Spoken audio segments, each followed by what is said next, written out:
The Eyasluna is back in Destiny 2, and very soon it's going to be farmable for players who have access to the Grasp of Avarice dungeon.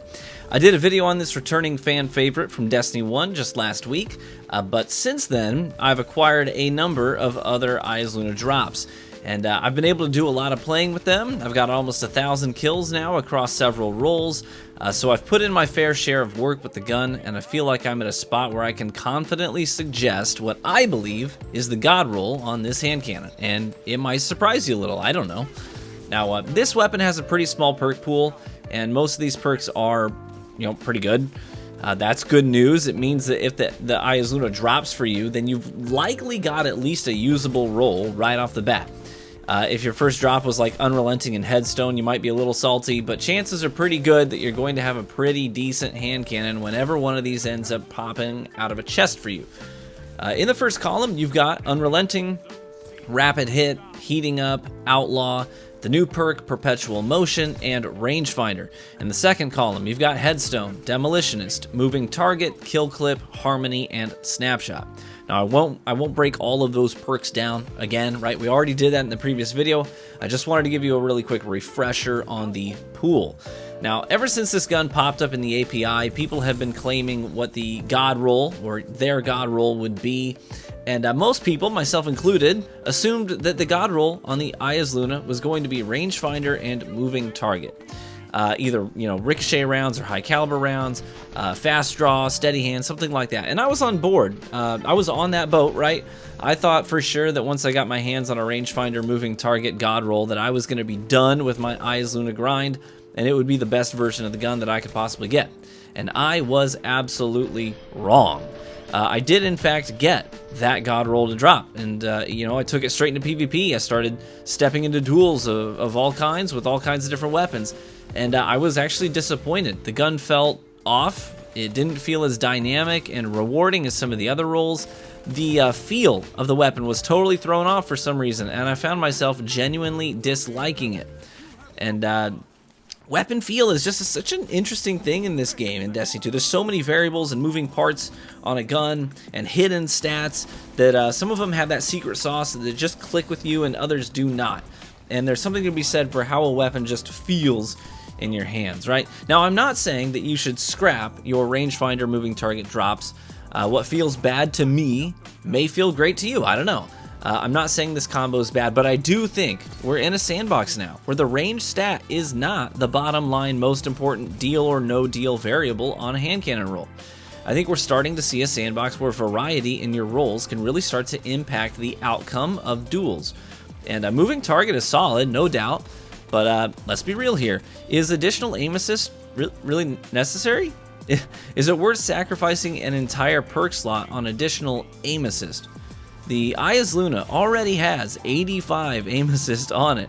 I mean, that's not the highest of any hand cannon in the game, right? Hawkmoon has 93, for example, but it's higher than an Adept Palindrome's aim assist. I mean, you'd have to toss on Adept Target Adjuster mod just to bring a Palindrome up to Eyasluna's, and you'd lose stability to do it.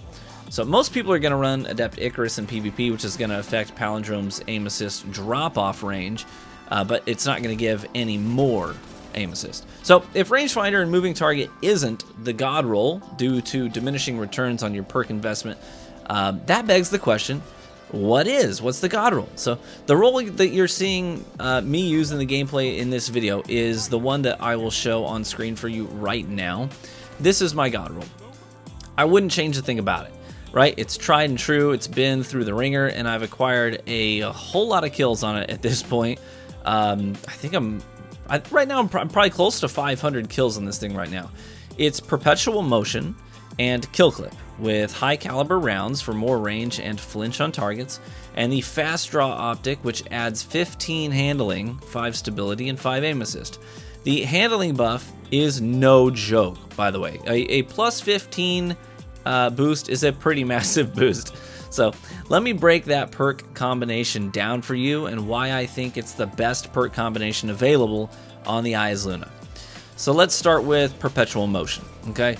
I can't believe how many people are overlooking this perk and offering criticism like, they're saying, oh, it's not that good because you have to be in motion for it to work. Yeah, And they're saying it goes away when you stop moving, so you have to ramp it up all over again. Guys, this criticism is so weak.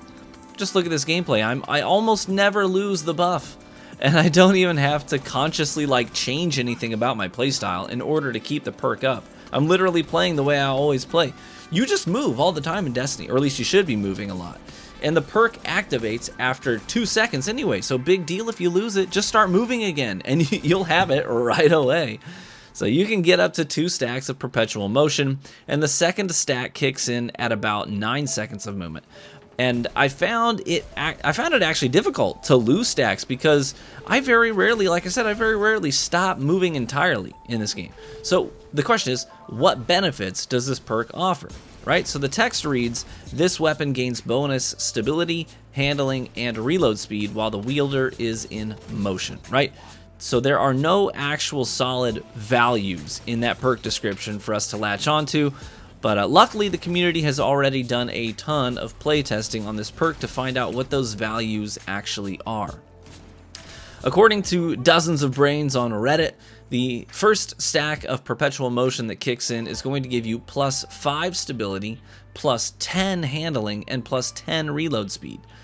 When the second stack kicks in, it's going to double those values at 10 stability, 20 handling, and 20 reload speed.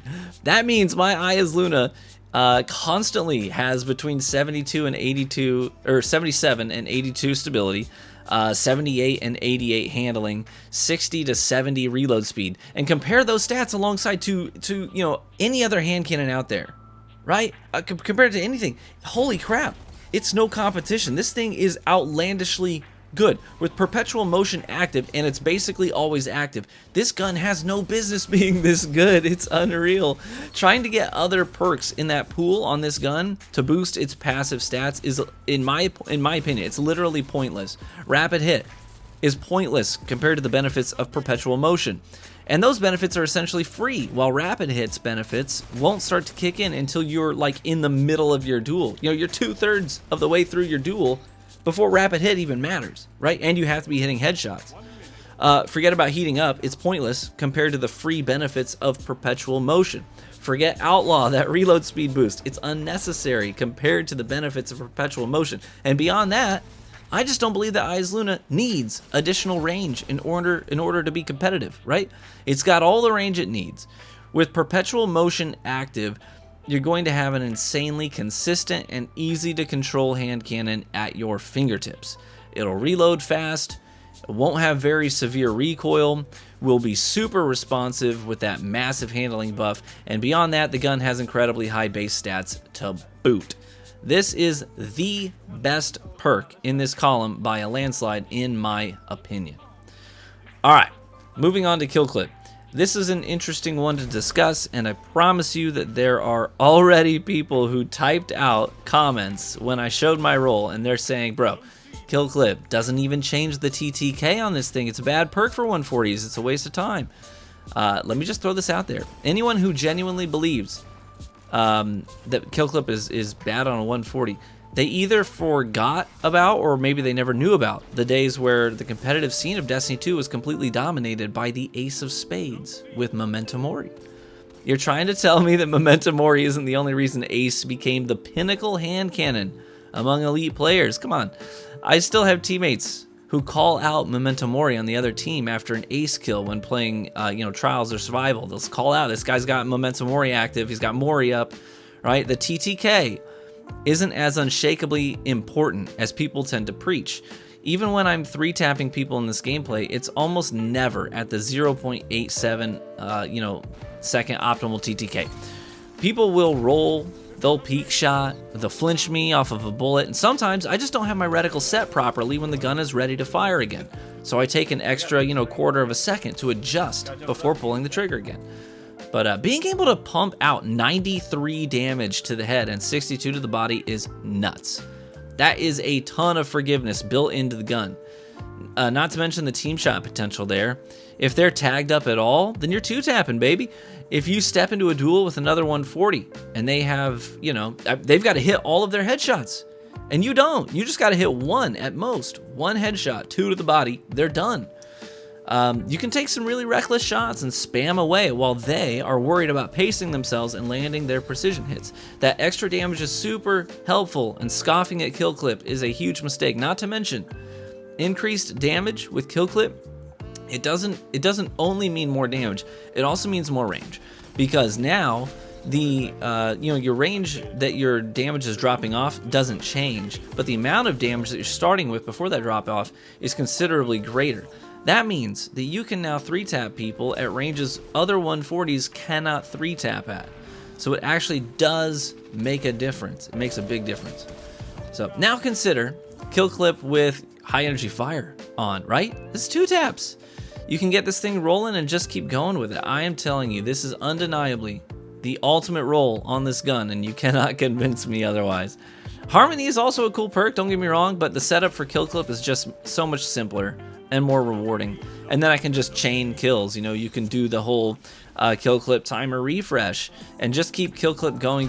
You can't do that with Harmony. If you want to do that with Harmony, you have to have 2 Harmony guns, and you have to constantly swap back and forth, and then you start to run into reload issues unless you're running holster mods, right? It's a whole thing. So I think kill clip is the greater option here. So that's my god roll, Eyasluna. Let me know what you think. What's the roll that's sticking out to you the most? What perk combination feels the best to you? Let me know in the comments section. And if you're watching this video on Wednesday, just know that I have a live gaming show where we talk all things gaming and catch up with all the hottest gaming news every week on Wednesday nights at 9 p.m. Eastern Time. The show is called Real Gamer Hour, or RGH, and features myself, MTashed, and Cacus HD. We shoot the breeze, we talk news, and even hot drama. We absolutely love doing the show, and you can catch us live on YouTube at Real Gamer Hour, or find us on Spotify, iTunes, wherever podcasts are found. We'd love to see you sometime. Thanks for watching the video. Feel free to leave a like only if you enjoyed it, and subscribe for additional Destiny content. Be warm and well fed, my friends, and I hope to catch you in the Crucible.